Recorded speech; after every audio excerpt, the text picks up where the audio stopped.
皆さんこんにちは。漫画家兼 YouTuber のボイチです。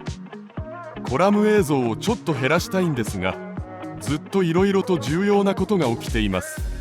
特に日本の漫画界の状況が尋常ではありません。そうしていたらコラム映像を撮ることになったんです。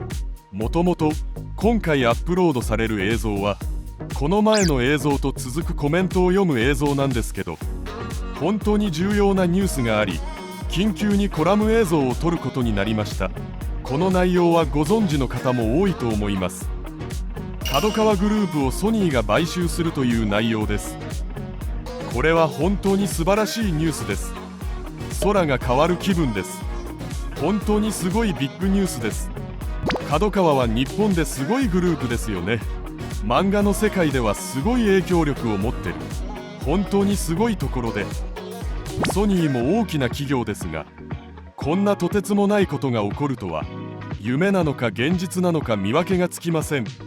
するとこの莫大な規模の買収をなんでしようとしてるのかということなんですが、それについての分析記事がたくさん出ています。そして私が見た一つの分析記事を見てみると、角川が持っているたくさんの力とたくさんの能力、今の現状、こういうことについて話しているけど、記事の核心はこれです。漫画というグラフィックノベルがソニーが作り出したゲームやアニメに比べてはるかに安い費用で IP を作ることができるので、それに可能性を狙うということです。チャンネル登録者の方ならこんな話どこかで聞いたことあるとしませんか？そうですよね。私たちのチャンネルの全部コラム映像で似たような話をたくさんしました。当然そうですよね。漫画とグラフィックノーブル。しかし私は今度は漫画の話だけします。角川が持っているグラフィックノーブルとゲーム、アニメーションの方に持っているものすごい力とか、角川の広大な影響力なんて他の専門家の方々に任せて、私は漫画の話だけします。漫画というものが持つ強力なこの能力、これを目標にするのがあまりにも当たり前です。だから当然の分析でこれが正解ではないかと思います。漫画は安く IP を作り出せるので、それを目標とするのだという分析に完全に同意しながら、私はもう少し違う視点で話をしてみようと思います。これが今日の映像のテーマです。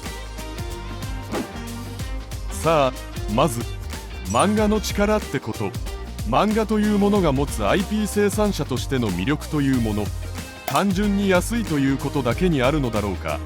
他にどんな長所がありますか？個人的な創作という長所があります。総合芸術の中でほぼ唯一一人で作れる創作。大勢で作っても一番徹底的に一人で作るように作られる創作。個人の魂、個人の哲学、個人のスタイル、個人の好み、個人の心、こういうのが入ってるんです。つまり芸術の本領に近いということです。芸術というものは芸術家の心を覗くもの。芸術家の話を聞いてみることがまさに芸術です。このような芸術の本領に近い、このようなことが可能だということです。個人的だということなんです。国家単位で考えてみると、私がすでにお話しましたよね。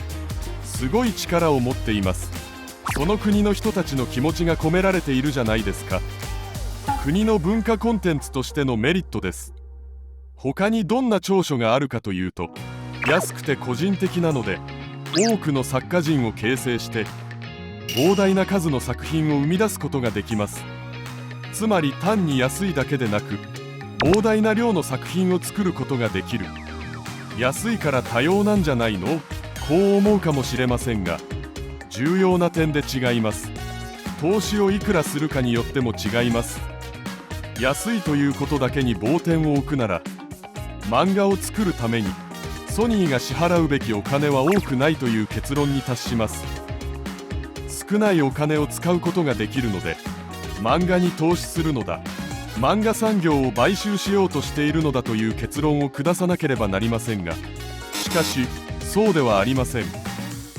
お金はたくさん使わなければなりません。その代わりに作家と作品の数をものすごく増やすんです。投資したことに比べて多くの作家と作品が作られなければならないということです。だからこそ映画、ゲーム、ドラマ、アニメではできなかった多彩な素材とテーマ、スタイルで作品を作ることができるでしょう。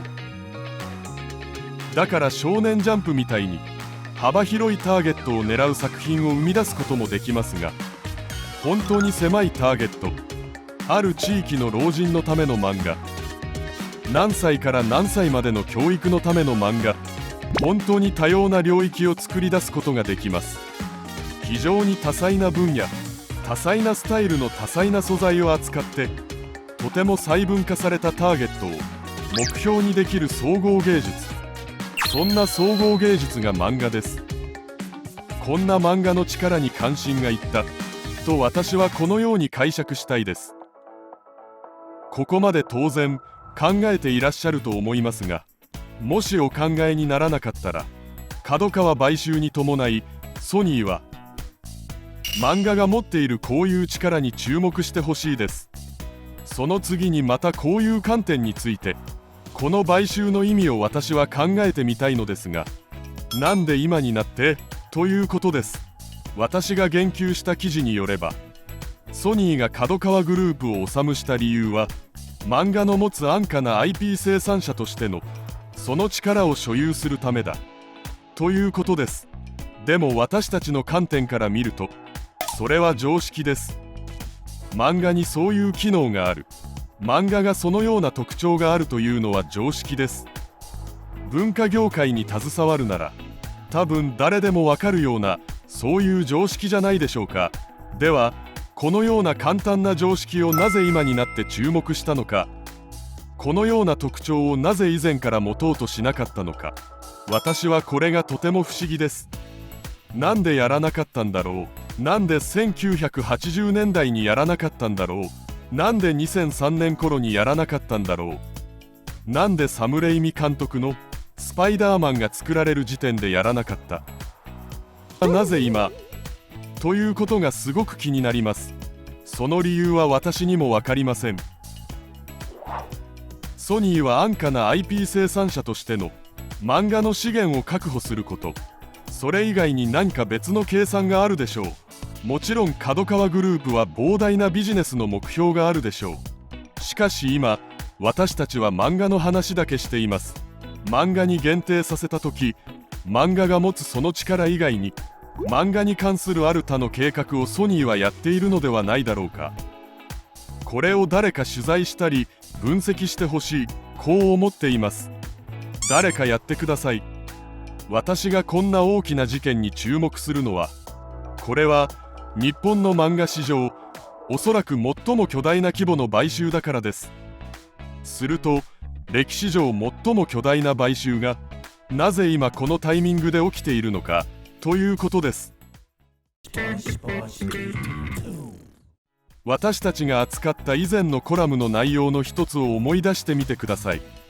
電子コミックプラットフォームメチャコミックをアメリカの投資ファンドブラックストーンが買収したという内容を扱ったことがありましたよね。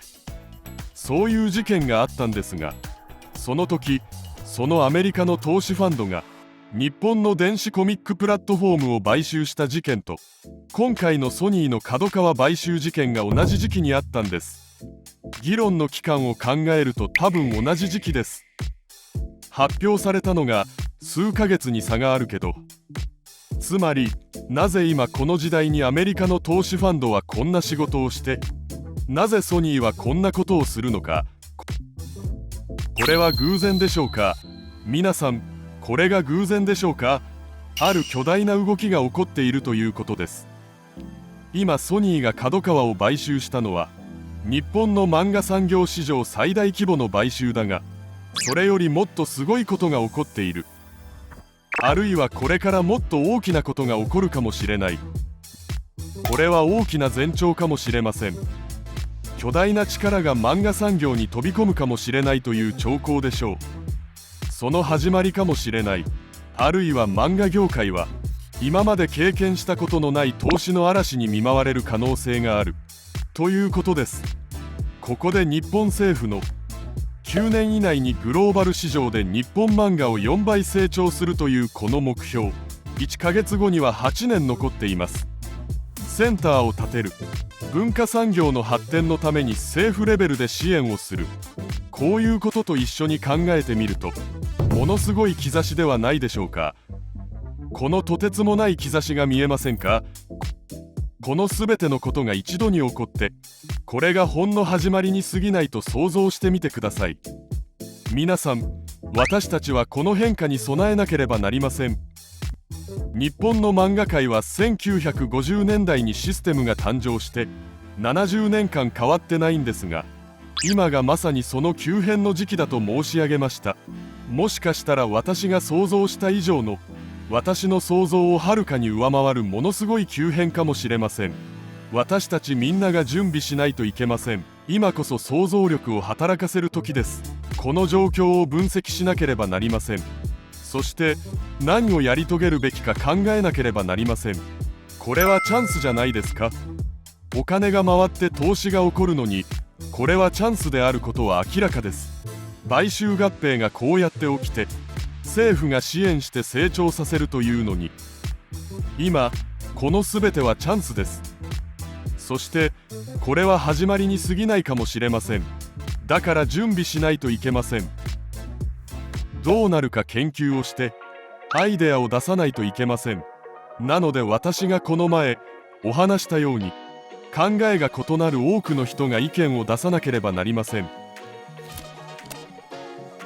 前の映像で私と似たようなテーマを扱っている漫画研究所の所長の記事に触れながら、考えが全く同じではないがこのような考えを一緒にするということ、このテーマを一緒に考えるということがとても素晴らしいと応援すると言いました。まさにそのようなものです。これはみんなが飛び込まなければなりません。漫画家、読者ともに飛び込まなければなりません。外国からも飛び込まないといけません。そして私がいつも主張すること、世界各国でもこれを見ているだけではいけません。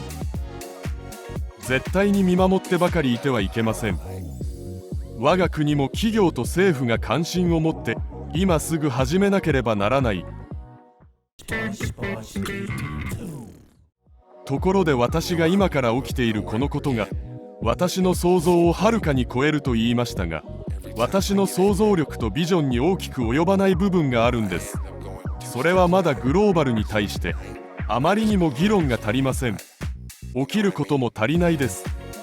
日本では今想像を超えることが明けようとしていて、グローバル単位で考えると依然としてあまりにも足りないと思いませんか。なので私はみんなグローバルに集中してほしいとお伝えします。それで今日の話の核心の中の核心です。ソニーの角川グループ買収も重要だが、ソニーが数年前に買収したもう一つのビジネスに注目したいと思います。それはまさにクランチロールです。クランチロールはアメリカで作られた世界最大のアニメーション OTT です。有料会員数が1500万人程度になりますが、ネットフリックスに比べるとすごく少ないですよね。しかし一つの分野だけを扱っているのにすごい数の会員数です。まさにこのソニーが持っているクランチロール、ここに集中しています。そこで角川買収とともにこのようなご提案をさせていただいております。ソニーは角川とクランチロールをつないでほしい。角川を買収すると角川で漫画を作るために革新的に多くの費用を投資したらと思います。そうして作られた漫画をクランチロールでサービスしているのです。つまりククランチロールをアニメーションと漫画のプラットフォームにすることです。アニメーションと漫画のグローバルプラットフォーム、クランチロールがすると、最初からプラットフォームを作成する必要はありません。クランチロールが漫画プラットフォームを同時にすることになったら、新しいグローバルプラットフォームをゼロから制作する必要はありません。もちろんグローバルプラットフォームが一つであってはなりません。私が言いましたよね。ドラゴンが5匹いないといけないんです。しかしその中の一つがクランチロールになることができます。今やらないといけません。これはどうでしょうか。クランチロールをグローバル漫画プラットフォームとしても使用し、角川の作品を生産するところになったら、日本最大の漫画会社になるという目標を持ってみてはいかがですか。集英社と講談社を超えるという目標はいかがですか。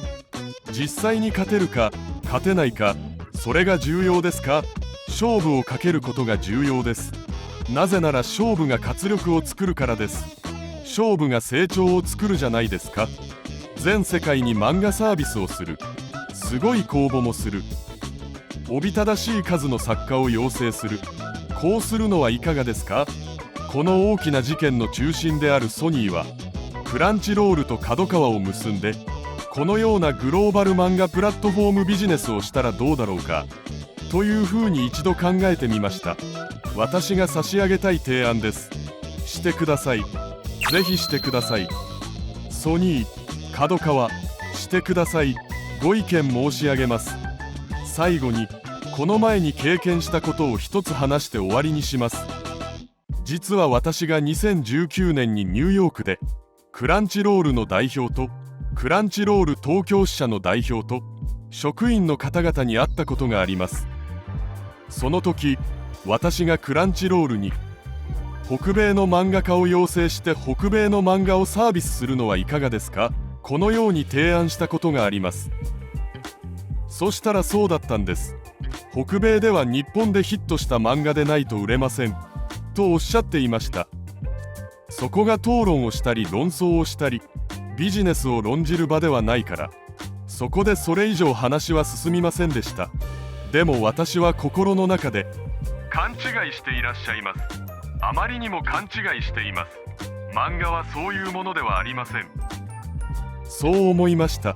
なので2019年にそういう出会いの後に個人的にクランチロールに連絡して説明をしたり説得したいと思っていたんですが、そんなクランチロールがソニーに買収されて日本の方の会社になったんだ。そしたらソニーが勝手にうまくやるだろう、こう思ってこれ以上クランチロールに個人的に連絡をして提案をしてみようかという考えをやめました。あれから数年が経ってこういうニュースを聞いたじゃないですか。応援しています、クランチロール。今回の映像はここまで。